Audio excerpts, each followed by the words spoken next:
What's up, everybody? Welcome to the Two in the Teal podcast. I'm Ethan. I'm Marcus. Thanks for riding with us. We're going to be here with you all season long. A lot of tears, a lot of happy times. Give us a like and subscribe. Let's freaking go. Woo! Yo, what's Happy up? Saturday, baby. Happy Saturday, Bengals everybody. week. Let's fucking go. Let's go, baby. Football. The Football, cursed Ethan. Football. Bengals. Ethan. Football. Football. We donned the shades today. Marcus got on with the shades on. I thought he looked awesome, so I went ahead and threw on the Pit Vipers. I can't see a thing. I don't have contacts in, so Marcus, you're my eyes. I'll see for you, brother. Don't worry. Literally can't see a thing. I have notes and everything. Can't read a single one. So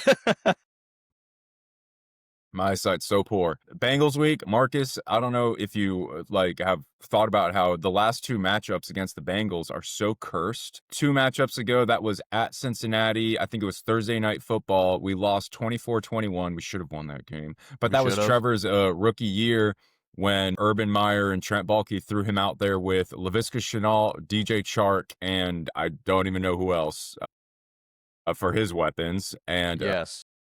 James Robinson, who I was always a fan of. I always thought he had an unfair shake and unfair ending to the career. James Robinson was a dog, dude. I love that guy. So that was the Urban Meyer stayed back in Ohio and a college girl was sitting in his lap at his bar. Remember that? He didn't fly back with the team. He stayed out in Ohio for the Ohio State game, and then got caught with a girl at a bar. They weren't like hooking up or anything. She was just sitting like near his lap, sort of. And that was the kind of thing where I go, I'm no moral judgment guy. Like, I'm pretty loose with, and you understand that a lot of people who work in sports shouldn't be your moral North Star or anything like that. If we're 7-0, have all the affairs you want with your wife. Screw your wife. I don't care. If we're 7-0, whatever. The problem is that we're like 1-6. So yeah, it's a bad look. So that's curse number one. Curse number two was Monday Night Football a couple seasons ago. That's when Christian Kirk's ribs exploded and then Trevor Lawrence's ankle blew up or something. So that was the cart game when Colin Cowherd was like, you can't even get him a cart, to which Trevor Lawrence said, they offered me the cart. I didn't want it.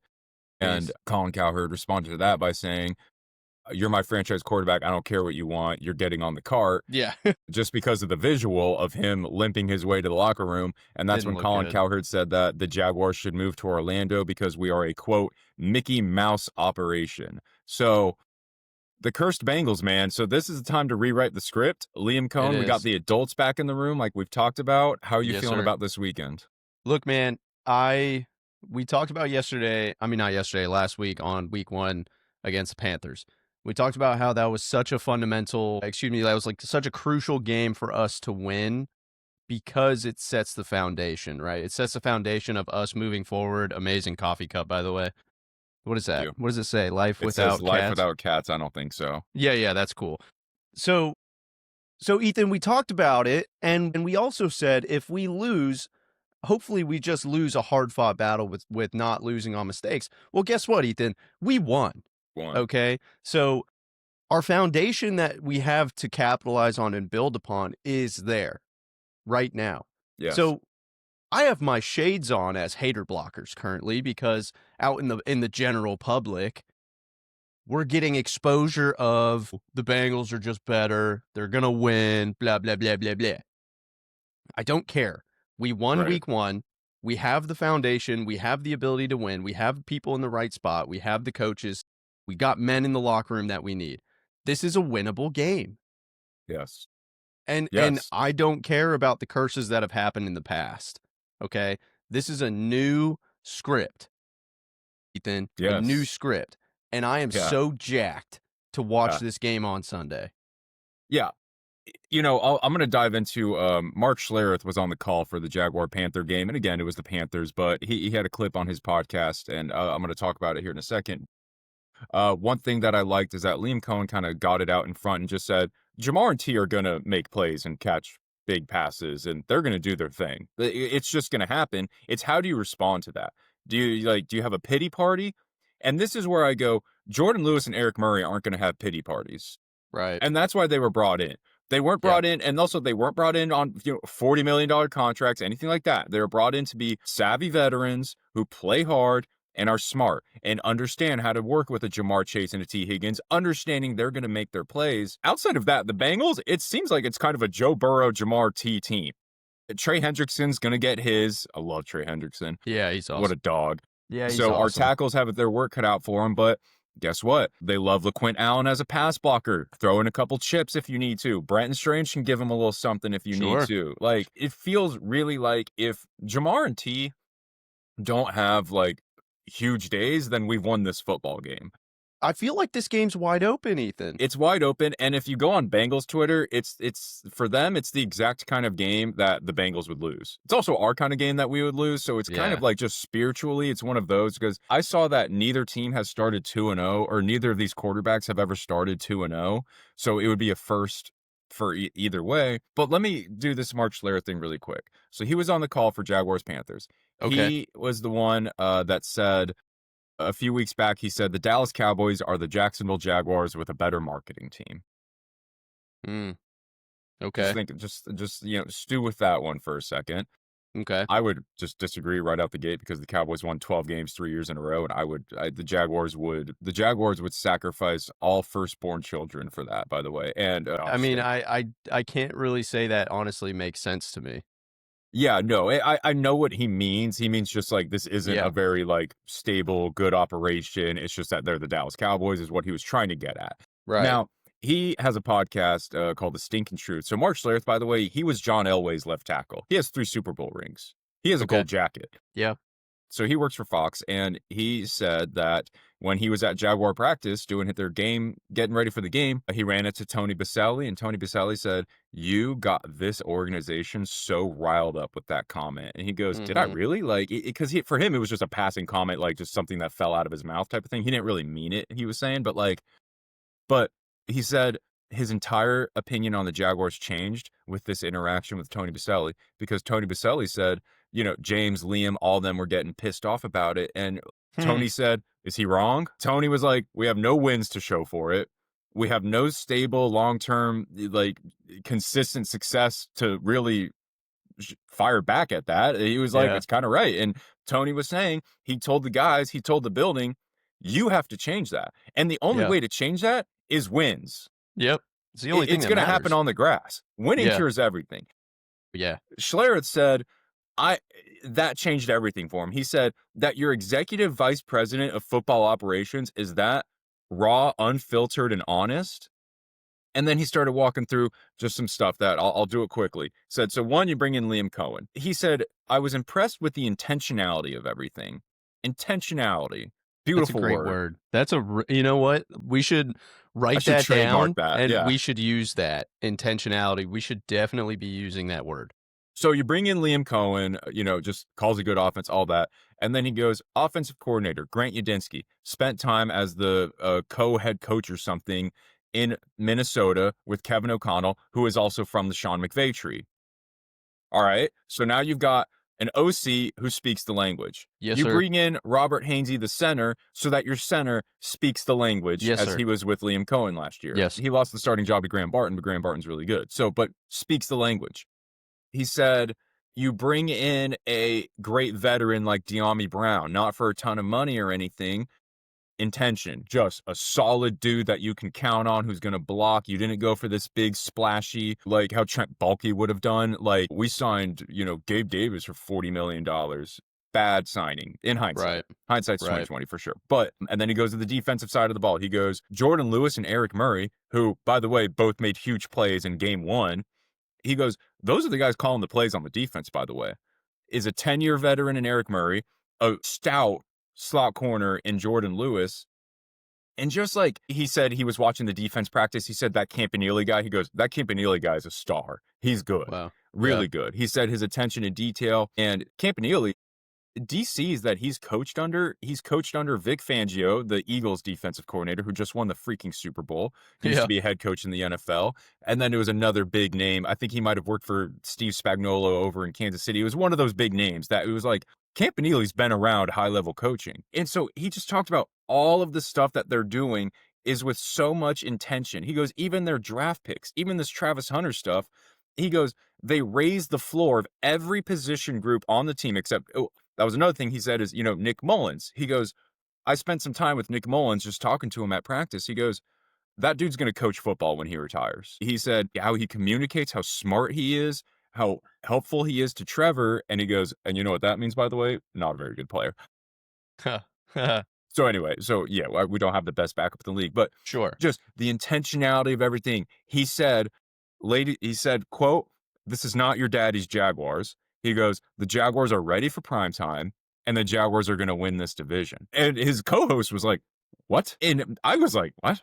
But I'm just saying, that's a 3-time Super Bowl champion Hall of Famer left tackle who has no affiliation with the organization going like, no, they're for real now. They have brought in for real people. That's incredible. I mean, what a breath of fresh air to hear someone of that significance in football as a whole just gassing up the institution and the organization, like, and validating pretty much everything that we've said since we've started this podcast.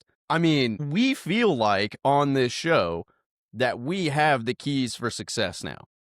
Yes. Whereas in the past, we've had fluke seasons that are good. No, we're saying that right now, the Jacksonville Jaguars are about to be consistent. And intentionally good. Yes. All the time. So whether we win 13, 14 games or whether we win 7 or 8 games, right, we're not going to have seasons anymore where we're winning four fucking football games, excuse my language. Right. Those days are behind us, right? Yes. That's no longer going to be the standard.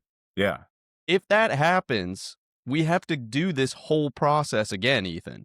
Exactly. Right? Yeah. Yeah. And so it feels so nice to hear that someone with that magnitude is saying, hey, no. This team's got it. No. Yeah. It's like, no. They're for real. This isn't the same old Jaguars, all that. And again, it's got to go happen with the wins and everything. And another thing he was stressing is that Baselli just wouldn't move past, we need to be tough and physical. It starts at the line of scrimmages. And these are 2 left tackles who are just, I'm sure, just like loving that, all this O-line talk. Yeah. But that's where it is. And you see that reflected. Like, you bring in a bunch of other offensive linemen to come in and at bare minimum increase the competition. And then bringing in the veterans on the defensive line. It was just saying like everything was done for a purpose. It wasn't just, but we got Eric Armstead for $45 million. Let's bring in Gabe Davis for $40 million. Like those just kind of felt like splashes just to like be in the headlines for like the Jaguars made these big free agency signings. Sure. And Baselli told him we specifically didn't want big free agency signings. We wanted just tough veterans who you knew were going to be on time on assignment. And that's all you can ask for. And you just see it reflected in game 1. Again, it was the Panthers, but Bengals, dude. This is where if Joe Burrow's, he's 1, 2, or 3 in people's quarterback rankings, right? Or 4. 1 through 4, take your pick. Yeah. Jamar Chase is probably the best. He's there with Justin. He's amazing. T. Higgins is just so good, high point guy. And then, I mean, this is it right here. Like, I'm not going to lie. When I was watching that Panthers game, I was just kind of like, all right, cool. We did what we were supposed to do. That's great. If we beat the Bengals, I'm going to be yapping my lips and going like, it's the Bengals, the stretch that we have coming up, Bengals, Texans, 49ers, Chiefs, I don't wish any of those organizations well. So this is where I'm like, the Panthers you kind of have a soft spot for just because they're not very good. Bryce is always getting shit on. I can't help but have a soft spot. These next 4 games, I wish them nothing but ill will. So, I mean, I'm so jacked up for this weekend. Like you said, dude, they're going to make the plays. They're going to have big opportunities where they're going to find us in our weak points and they're going to capitalize on them. Well, what does this institution and organization and our new football team do in the face of adversity? Are we a collapsing squad where we have, last week we didn't really see it too much, where they go on a ginormous run and we're down 14 points, but perhaps we see that this week and we will finally understand, like, is this team a bend don't break kind of squad, or are we still looking for that? Are we still looking to build that? I personally think that we are a bend don't break kind of team, and we're probably going to see that happen this weekend, tomorrow, where they're going to break out a 50-yard touchdown, right? Joe Burrow might throw for 200 plus yards. Jamar might have an 8-yard just break Yeah. a couple tackles. Like, that might happen, and it probably That will very well happen. might happen. Yeah. And so that just brings me back to how I'm really loving our new offense and our new scheme on offense, and how we're getting guys, our playmakers, in the right spot, and we're spreading the ball out. We don't just have one key playmaker. We've got 4 or 5 of them, right? And ETN, I think that's going to be the biggest difference in this game is how does our offensive line fare up against their defensive line with our run game? Obviously, if we're throwing the ball 80% of the game, Ethan, we're going to lose. Right. But if we can get opportunities in the run game and our offensive line can hold their blocks and hit their assignments and give ETN a hole to run behind so he can get 4 or 5 yards per carry, I think this game's wide open, dude.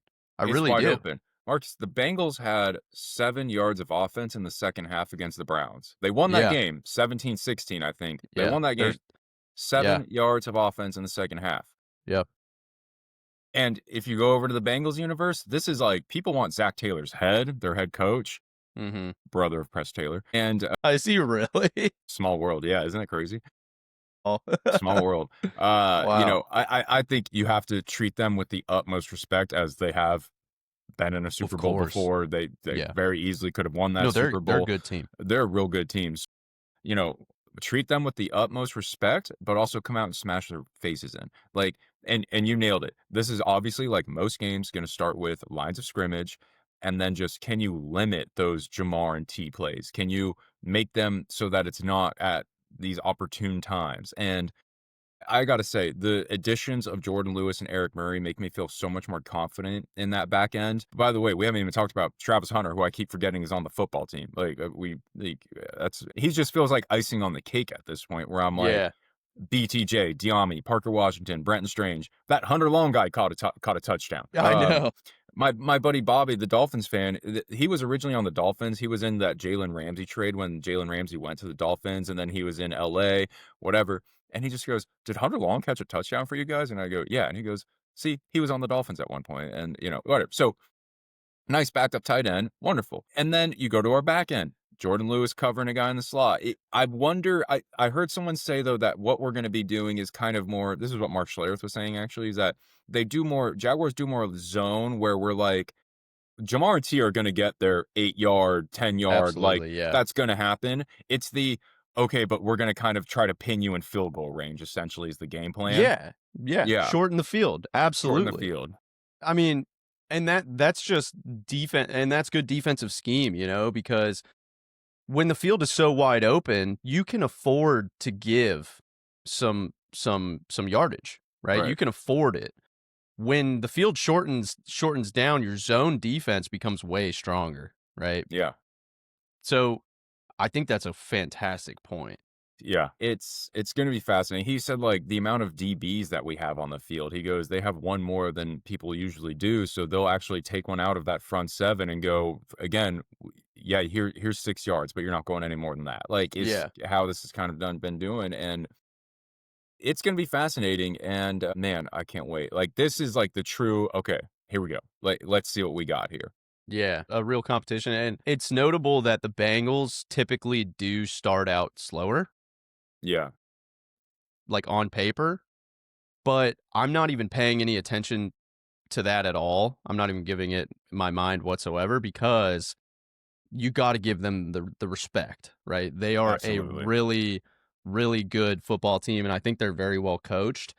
I think Joe Burrow has all the qualities you look for in a quarterback when he's really playing well, Yeah. Oh, yeah. And, I mean, we'll see. And their defensive line is scary. Their defensive line is very scary. I mean, they've got Trey Hendrickson. They got that first-round pick on the other side of rushing the passer. They've got DTs. Like, they got it, dudes. I mean, I don't know what you feel. How do you feel, Ethan, like, about that D-line against our O-line? The Trey Hendricks thing is the only thing that I'm worried about, is that it feel like he might get his 2.5, and I fear that they're going to come at, great timing for them, poor timing for us. So, I mean, we're going to see, though, but again, it feels like a different coaching staff with the pre-snap motion and everything. Like, I keep holding on to Quint was saying, like, you can kind of freeze a defense, even if it's just for a quarter of a second with some motion stuff. And you think about being a quarter of a second ahead of the other guy. Like that's it right there. You basically win that rep. I mean, Yeah. And it gives Trevor information when yeah, you motion. Like yeah, if we motion a running back out and back in, or you motion a wide receiver to the other side, whether the defender is following or not, or whether they shift their defense, kind of gives us some information on what the heck the defense is doing. So, I mean, I love that we're like, it just seems like coach has put us in a position to be successful on offense. So I got to imagine that they have been preparing for this game with the understanding that, okay, their defensive line is pretty nasty, so let's get the ball out of Trevor's hands quick. So our offensive play calling in this game, we might see more quick throws, right? right. We got to get ETN in space, right? Maybe some dump passes to ETN to try to pick up first downs or something like that. Throw beyond the sticks on 5 yard 3rd and 5s, you know. I don't see us running up the middle as much in this game, but if we can make that happen, I mean, this game's on lock. I really feel like if we can get 4 yards a carry, 3-4 yards a carry, we win. Yeah, it might turn into a shootout just because they're so capable of scoring so many points. I mean, we'll see. You know what I'm actually really dying to see in this game is what if Travis Hunter was lined up against T or Jamar? I thought he was the best DB in the draft, I hear. Yeah, Right? that's what they say. I That's what mean, they said. what did he play? 30% last week on defense? He played 6 snaps on defense. To be fair, nobody threw his way or anything in those 6 snaps, but, like, and one of them was that smoot sack, so you could, or maybe it was a coverage sack, I don't know. But What if he comes out tomorrow and he plays like majority defense and he plays like 30% on offense? What if that's the game plan to kind of assess what the damage would be based on their skill players and then play him that week, right. the majority on that side of the ball? What if that's kind of the plan? It might be. I mean, like, would you say, "Hey, I'm way more concerned about Jamar T." They got Mike Gesicki, a fellow Penn State tight end. Yeah. Yeah. How about those Penn State tight ends? Dude, they Penn are State's showing just out in this game. dude, it feels like Tyler Warren, Brenton Strange, Mike Gesicki, and every there's more. single Pat team has Freiermuth. starters from Penn State. Yeah. Every single team. What a factory. I mean, that place is Saquon just Barkley. Hello. yeah, yeah. Yeah. He's Gosh, pretty the good, isn't he? highlight. Allen Robinson, Jaguar great. Yeah. Yeah. But the Travis Hunter thing, I'm like, is this the kind of thing where they're gonna go, we need him on offense because this is probably gonna turn into a shootout? Or is it gonna be, I want him on defense because he's gonna be real good at that natural feel trying to keep up with Jamar? He's probably not big enough to go up with T, so T, I feel like, is that a double with the, Tyson with the safety help? I mean, I don't know. The DB stuff I'm not very fluent in. Yeah. I just know, hey, he caught the ball, or hey, he didn't Yeah. catch the ball. Yeah, me too. So, Yeah. I don't think it needs to be much more complicated than that. And then, yeah, I mean, the Travis Hunter thing, is it going to be Tyson Campbell and Jaron Jones out there trying to guard these dudes? Or are they going to say, hey, Travis, we traded away our future for you. So actually not really, because they've gotten so many draft picks back, but Yeah. I'd like to see him out there. Like, I was told he's the best receiver and the best corner in this draft. I think he's going to play a lot of defense tomorrow. He's going to play a lot of defense tomorrow. That would be sick. I think he's going to play a lot of D. Yeah, lots of D. Oh, dude, this is going to be awesome. And by the I'm way, jacked, playoff man. implications, this is AFC stuff right here. I mean, if we don't win the division, this is going to be a team where it's at the end of the season. It's like, well, the Jaguars beat the Bengals in week 2, or the Jaguars lost to the Bengals in week 2. So There's opportunity for us, man. I mean, they, like you said, their offense really struggled. I mean, I don't know how they played the Browns, right? yes, I don't know how the Browns didn't win that game, right. which is kind of like the Browns are still stuck in the Browns spot Yeah, from last yeah. season, which is unfortunate. But Right. so, I mean, if they played the same way they played last week, I mean, we win the game, Yeah. But realistically, that Bengals team is not that bad. Like Right. they had a bad game, Joe Burrow. clearly, and they still He's won. Joe Burrow is sitting in a universe with Patrick, Yeah. Lamar, and Josh Allen. Yeah. Trevor Lawrence is sitting more in the, like, I don't know, high-end Jared Herbert, Goff, low-end, I don't even know, like Geno Smith. No, Geno Smith. Geno. He's probably right around there with Geno Smith right now. So Yeah, right Trevor now. Lawrence is in the Geno Smith universe. Joe is in the Patrick Lamar, Josh Allen universe. Yes. So we have a clear disadvantage at quarterback with what we've seen so far in their careers. Yes. Rematch of the college football national championship as well. Which is cool. Yeah, that's pretty cool. Lots of receivers from that game still out there. Yeah. And yeah, so trenches, and then can we limit Jamar and T is basically how it's feeling. Can we get BT going? We'll see what Travis does. Yeah. Yeah, it'll be interesting to see the game without Tank. He didn't do much in that first game, probably because they were getting ready to trade him and they didn't want him to get hurt or anything. Yeah. But it'll be interesting to see this running back rotation. And I have one more thing to add, Ethan. Go ahead. You know, there's one player on the Jacksonville Jaguars that is crucial always to the Jags winning, and his name is Ross Matisic. Yes. Okay. Yeah. And you sent me something on Instagram. Max sent me it first. Max Shout sent out. it to you. You sent it to me. You texted me last night and said, "Go look at what I sent you." And I'm gonna pull it up, and I just want to tell the viewers exactly what you sent me. Ross Matisic went to Wolfson's Children's Hospital here downtown in Jacksonville and visited all the kids. He visited all these sick kids that are having a hard time, and he just hung out with them. You know, that's what we love to see out of our star player. Okay. Yeah. And I believe that Ross Matisic is going to go make a play on Sunday. Yeah. And you know what? If there was a sports bet to say Ross Matisic is going to score the last touchdown of the game, I would put my life savings on it. Yeah. Maybe he'll make a tackle. I'd like to put a bet on that one. Yeah. Yeah. And you know what makes that so awesome is that he is first team All Pro. Like at his position, he is the tip of the spear, and he goes and visits sick children in the hospital. I love him. And his beautiful wife was there with him. I mean, like, what he is a stud muffin, dude. Yeah, what is Jags, a stud bro. muffin. Shout out. He might go in the Ring of Honor of this football team. He really might. If he doesn't make it in the Hall of Fame, then the NFL is lost. And then they're lost. That brings up a separate thing. I remember Deion Sanders, who I'm such a fan of. He like thinks him. there should be 2 levels of the Hall of Fame because he goes, well, there's me, and then there's these other guys that are in the Hall of Fame. I'm like, that's sick. That's so badass. Funny. He said it should be like first ballot Hall of Famers, like the first time you're eligible for the Hall of Fame and you get in. Like he said, we should have like our own special something. Yeah. Like I agree, dude. That's sick. That would be cool. Yeah. Hey, we were just talking about Penn State. Speaking of Penn State, let's do 5 minutes on Micah Parsons. Yeah. Let's talk about it. Oh my gosh, he My looks Dallas so Cowboys, good, Ethan. Cowboys traded him away for Kenny Clark and 2 first-round picks, but for this season, it's basically a Micah Parsons Kenny Clark swap is what the effect is on this season. And Kenny Clark's a great player.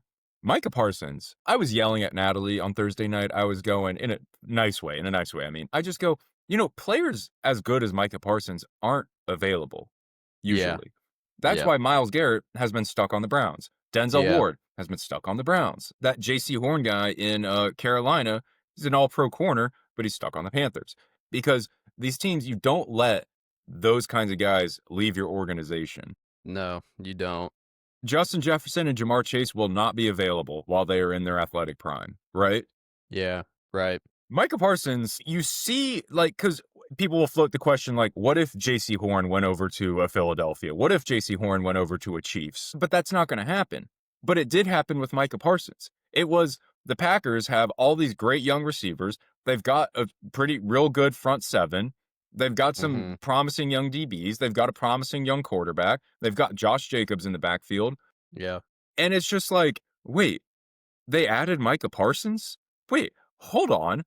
And like, he does not become available. I cannot stress that enough. Micah Parsons does not become available to these really good teams. What do you suggest happened? So I was telling Natalie, I go, this is up there with the Eagles adding Saquon Barkley. That felt unfair. They were in the Super Bowl. And then they added Saquon Barkley. Like, Saquon Barkley is not usually somebody that's just becoming available to the NFL. Right. And he had his best game that I'm like, he was drawing holding calls, he was getting in the quarterback's face, Yeah. and the Commanders have a good O-line. Like, the Yeah. Commanders are good, They and are Micah good. Parsons was just wrecking that game. He And tore him up so bad. what they were talking about is they were like, well, and the attention he draws, then that frees up their other first-round edge rusher, Lucas Van Ness. That Yeah. frees up Rashawn Gary. That frees up this defensive tackle because of how much he's drawing to them. And it was just so sad to watch as a Cowboys fan where I'm like, Yeah. look, again, I get it for both teams. I didn't think the Cowboys would look as good as they did against the Eagles. Now I'm kind of pissed. Now I wish Micah Parsons was back with the Cowboys. But I always was like, the Cowboys are not a pass rusher away. The Packers kind of are a pass rusher away. Yeah. It was just, I mean, you texted me saying, you seeing this pass rush right now? I sure did. It almost seems like scripted, Ethan. Like, Yeah, a it little feels, it literally feels to me like scripted. I mean, he is so good at the pass rush. I don't know if there's anyone better to have ever done it. You know, I mean, the way that he uses his hands. Lawrence and, Taylor, Charles Haley. Sorry, just gonna yeah, start no, naming I a know. few. You know me. I I'm know, I'm just just out kidding. there. But I mean, he was so impressive. I thought, how could they have let this happen? You know, but I understand to the extent of what the Cowboys need, you know, versus what Green Bay needed. It kind of made sense, but it's hard to see, you know, I bet it was hard as a Cowboys fan to watch, but I have another point. And my other point is Trayvon Walker, I believe he has that capability, that Yeah, athleticism. I yeah. truly do believe that he has the ability to put on a pass rush just like that. Yeah. He's not quite the 40 time that Micah is. So you'll see like Micah breaks through and he's actually chasing down Jaden Yes. Daniels. Like, I mean, Yes. he looks like a freaking grizzly bear just out there. Like, he's so fast. But you're right. Trayvon Walker is that physical specimen where He it's like looks like him. Trayvon Walker looks like he was carved out of stone. Like, he Yeah. looks like, and he was a Georgia D lineman. Like, you know, he knows ball, but it's Yeah. just like you see the bend. They talk about the bend. Micah Parsons just Yes. has this bend where he's one, stronger than you, faster than you, more flexible than you, and he's getting the bend around the tackles. Trayvon Walker doesn't have bend. Trayvon Walker just bull rushes. If he could just get that bend and get the swipes and the chops and by the way, like we talked about with Gus, Trayvon Walker is putting up stats and numbers and impacting the game with just a bull rush. What if Yeah. he developed a couple news? What if he got more of a bend to him? Yeah. It's like his ceiling is Micah Parsons. His floor is I don't even know his floor. His floor is Trayvon Walker. Yeah. Right. Yeah, that's fair. And I totally hear you, dude. There's one move that I feel like we could implement with him literally any day tomorrow. He could do this very well. And you'll see it with the best defensive linemen in the league where they're going to save some of their best pass rush moves for third down. But one move that will never fail, a stronger defensive lineman against a tackle who's more athletic, is a one-armed bull rush, where instead of getting both hands inside, they can bend and create space with one arm on their outside shoulder and push and keep them off. And especially if they're long, if they've got long arms and they can hold that separation, you can quite literally control that tackle into the backfield while keeping the ability to hold the edge and pursue the quarterback at the same time. And that move, if we can just get him to focus on that move on passing downs, he will get to the quarterback more often. And he has that athletic ability. Yeah. Yeah. Absolutely. And again, you know, Gladstone probably would have drafted Aiden Hutchinson. I totally get it. But I get it at the time. Aiden Hutchinson broke his leg. Aiden Hutchinson broke his leg, but Derrick Henry was in the division. Jonathan Taylor's in the division, and I remember that game to win us the AFC South. Trayvon Walker made a tackle on Derrick Henry for a loss of 2. That I go, I don't know who else. I don't know how many men on planet Earth are capable of doing that right there. He one-on-one tackle, loss of 2. I mean, it was amazing. I'm glad we made that pick. Yeah, I am glad. Now, I would be overjoyed if we could get him more involved on pass rush. Right. instead of just having one move. Like, Right. see how he literally dominated the game. Who were we just talking about? I can't remember Micah, his name. Micah. Aiden. Yeah. Yes. You can quite literally see how on Thursday, it was Thursday, I believe. Yeah, it was I'm Thursday. losing my mind right now.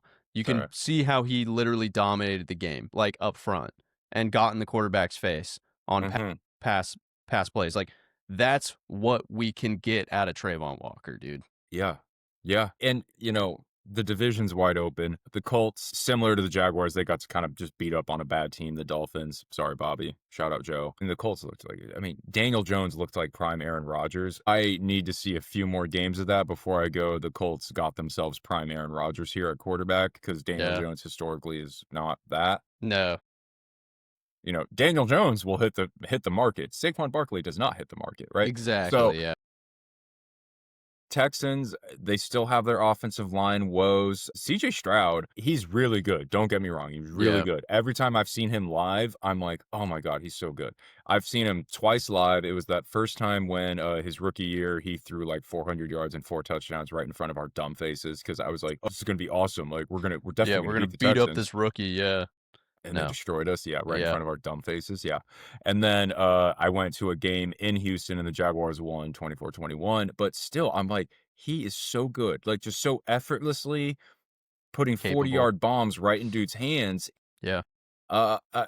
Again, so he's fully capable and all the talent in the world with that. He hasn't been playing that well lately. People they keep putting him up there with like Baker Mayfield, and I'm like, Baker Mayfield's in the MVP conversation. Yeah. CJ is not. No. He has the offensive line woes. Tank Dell, great player, had his knee blew up, so he's a little strapped at receiver right now. Texans are not this force to be reckoned with. Their defense is really good. I love me that Will Anderson and Daniil Hunter. My gosh, they're so good. And Derek Stingley is just unbelievable. Who else is in our division? The Titans. Yeah. Cam Ward, he's got a really strong arm. He's decisive. He was throwing the ball where it was supposed to be, but they need another offseason, another draft, which probably so do we. No. But like Mark Schlereth was saying, is that he goes, no, these are people coaching these guys to be more talented than they are, is what basically he was saying. Is he's like, they will get the most out of these guys. That's what they say about Sean McVay, is that whatever roster Sean McVay has, he will, at the end of those 17 games, that's the peak of that roster right there. That was the best they got. My gosh. By the way, Rams, Jared Verse is what we were hoping Trayvon Walker would look like. Jared Verse, Baldy did a Jared Verse Baldy breakdown, and he was highlighting his bull rush. His bull rush, Marcus, required a triple team at one point, and he was still putting those guys in the quarterback's lap, and that was against the Texans. So, I mean, that's just outright impressive. He started with the tackle, the guard comes in, and he's now breaking them apart, and the running back had to come in and push him as well. I'm like, holy shit, dude, this guy's a madman. That's what I want Trayvon Walker to look like. Yeah. Is he a tackle or an end? Edge rusher. Okay. He was out of Florida State. I mean, that's just... He was defensive rookie of the year last year, and he was a Pro Bowler as a rookie, but like not as a fill-in or anything. Just like, he's one of the 3 best edge rushers in the NFC. It was like him and I don't even know who else. So, my gosh, what a player. But division's wide open. And the Titans, they've got Calvin Ridley. I was a huge Calvin Ridley fan while he was in Jacksonville. I think he's a really good receiver. But when you watch his routes, I didn't really know this at the time, but like, if you watch him run his routes, if you count 1 Mississippi, 2 Mississippi, 3 Mississippi, at 4 Mississippi, he's like finally ready to catch the ball, but that's not where we need him, right? That's like, no, I needed you ready at 2 Mississippi. So, yeah, that makes sense. And then that's a good point. The Colts are going to be really good. That Tyler Warren, man, oh my God. I only needed to see one game. I go, there's your all-pro for the next decade. He's so good. And the Dolphins could have had him. I was joking. Absolutely. I was messing with my buddy Bobby about that. I go, you have Poor Tua. Bobby.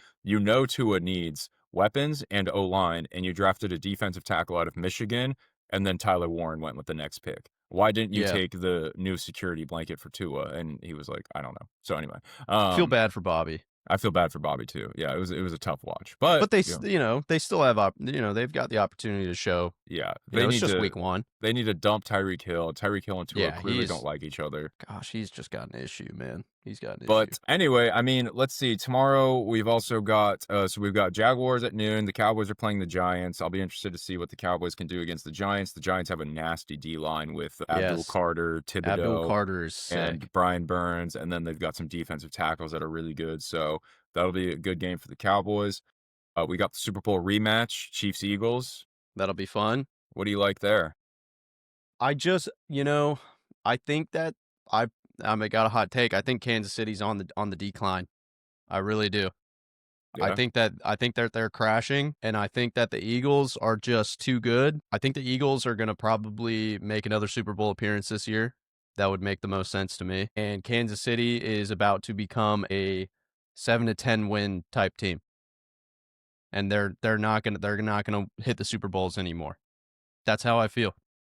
I mean, I think that the fact that they were so good caught up to them that they stopped working as hard and they just thought that winning was just a part of their nature. So, I mean, I'm looking at the Eagles just absolutely destroying Kansas City tomorrow. Yeah, I disagree on the Chiefs going downhill. I think they're probably still going to be in the AFC Championship or at least the game before. Like they're just Mahomes is too good. Think so. It's like I need to not see it before I can believe it. Marcus, can I just? By the way, I have Go ahead. 10% left on my computer. All right, don't worry. We're gonna end it on this. I saw this stat on FS1. So Patrick Mahomes is an underdog at home tomorrow. Yes. He has played. This will be his 70th home game in his career. He has been a home underdog. This is now twice. Home underdog twice in 70 home games. Wow. What a life to be a fan that's got to of be that nice. team. What a life. I mean, that's got to be really so nice. 68 out of 70, you've gone into the home game going like, we're probably going to beat this team. Yeah. No, you know what? I don't think they're very good anymore. Yeah, I just really don't. Kelsey's lost a step. They're without criminal Rashee Rice. Travis Kelce destroyed Xavier Worthy's shoulder. He'll be back, but again, I have ill will towards them because I need to beat them Monday night. So, but we'll I get think there. that's a totally feasible win for us. We'll get there. I think they're all over the place. We'll see. All right, let's wrap it on that. Marcus, thanks for that. Needed that. You're welcome, brother. Go Jags. Let's have everybody. a weekend. Let's win this one, Ethan. Let's do it. Let's get win out this there. One. I'm thinking let's win this one. I'm thinking I mean, I'm 1-0 on my 17-0 record so far. We all are so far. Me, you, and Quint are all 1-0 so far. I had a win this weekend. You had a win this weekend. Quint had a loss, I believe. So we'll see, man. Yep. All right. Peace. All right. Bye, everybody. See ya.